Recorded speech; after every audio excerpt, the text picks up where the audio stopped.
dari meja kerja sebelum pulang.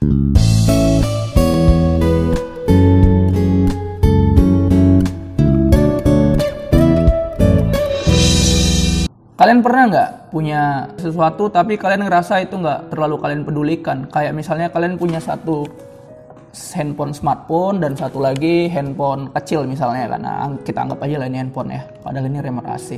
Nah, handphone kecil ini, handphone biasa yang bisa cuma buat dipakai SMS sama nelpon ini sering kalian abaikan. Sering kalian abaikan karena kalian anggap itu nggak terlalu penting. Palingan kalian gunakan untuk nelpon orang tua kalian di kampung. Ya misalnya aja orang tua kalian cuma bisa terima telepon dan baca SMS doang, nggak bisa menggunakan fitur-fitur smartphone lainnya.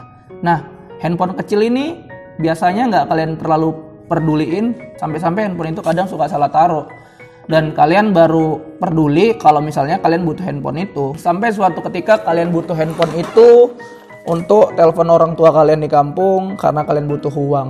Di saat itulah kalian baru sibuk untuk mencari keberadaan handphone itu. Ketika kita butuh, kita baru peduli. Kalau nggak butuh, ya nggak peduli. Fenomena kayak gini tuh sering kita alamin dan sering kita temuin dalam kehidupan sehari-hari. Entah kita yang memperlakukan atau malah kita yang diperlakukan.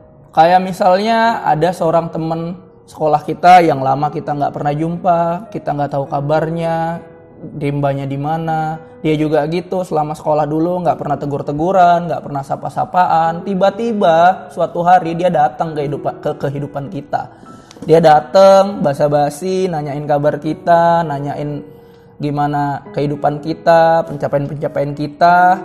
Terus itu semua dia lakuin untuk jadi bridging, nyambung ke percakapan kalau dia tuh mau minjem duit sama kita dan berharap kita ngasih sama dia.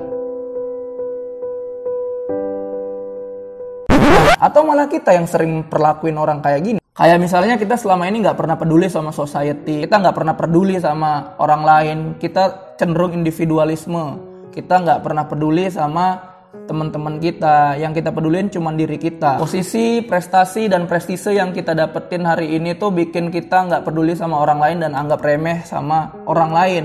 Sampai suatu ketika kita tuh butuh bantuan. Kita butuh bantuan sama seseorang yang selama ini kita abaikan, selama ini kita anggap remeh-temeh, dan selama ini kita cuekin. Kita butuh bantuan dan kebetulan cuma dia yang bisa bantuin kita. Yang mau nggak mau kita akhirnya harus minta tolong dan minta bantuan sama dia dengan basa-basi yang sama yang berusaha kita lakuin juga. Kita jadi so asik, ngomongin bla bla bla bla, nanyain kabar, nanyain pencapaian supaya kita harapannya bisa dibantu sama dia. Orang-orang kayak gini pantasnya kita sebut apa ya? Terima kasih udah nonton video ini. Dari meja kerja adalah pikiran-pikiran saya di sela-sela pekerjaan dan kehidupan sosial tentang apa saja. Saya Ari Miranda, sampai jumpa lagi. Dadah.